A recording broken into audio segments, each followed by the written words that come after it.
Hi students, class 10 maths, possible case studies are 5 marks in chapter 1, real numbers.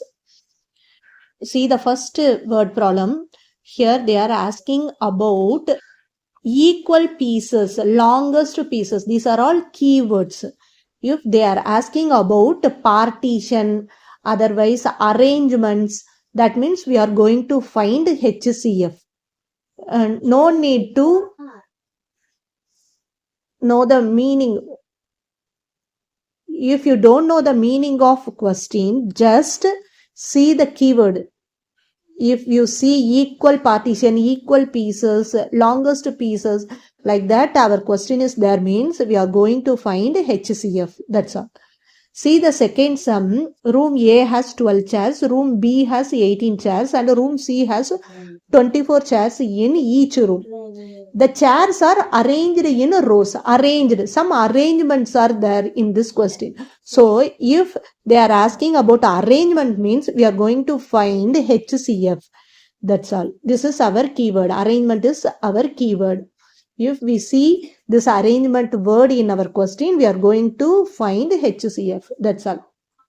See our third question. 3 people start their morning walk from same point at the same time and the same direction. Like that. If they are asking about, tell about the timing.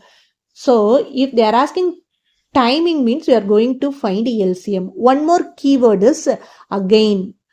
Meet again, together again, come again. If we see these keywords, we are going to find LCM.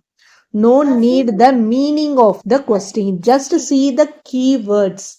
That's all. See the fourth question. In fourth question also, they are telling about seconds, timing. Timing means we are going to find LCM. Here one more keyword is there, again. If we see the again word in the question, we are blankly go to find LCM. That's all. No need to know the meaning of question. Next, fifth question. 3 bells ring at interval 4, 7 and 14 minutes. They are talking about minutes, timing. So, one more keyword, together again.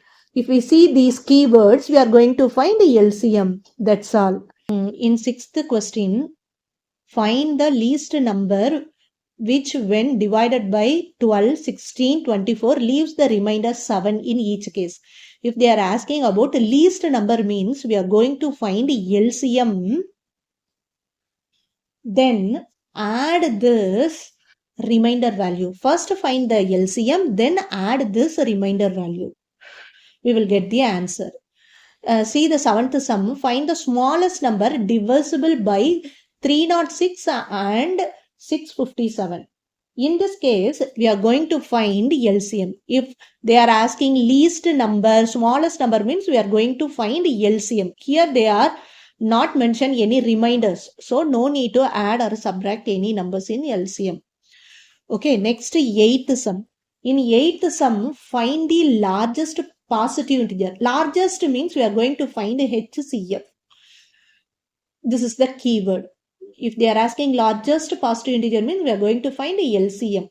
Sorry, HCF. In this, they are giving that will divide 398, 436, 542, leaving reminders. Leaving reminders are given. Okay, what we have to do? First, subtract each remainder with each number. 7 with 398, 11 with 436, 15 with 542. First, we have to subtract each remainder with each number. Then, we are going to find a HCF. Okay. Next, in ninth sum, find the smallest number. Smallest means we are going to find a LCM. That's all. Which divided by 28 and 32, leaving the remainder 8 and 12. Here, 2 reminders are given.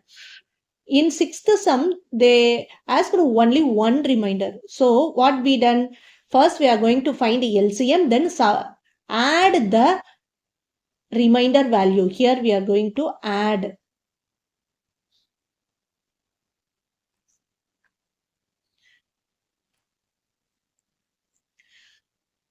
Okay, here they are asking two reminders. So first find the LCM, then subtract these two reminders, 8 and 12. 8 and 12 is 20. We are going to subtract 20 on our LCM value. That's all.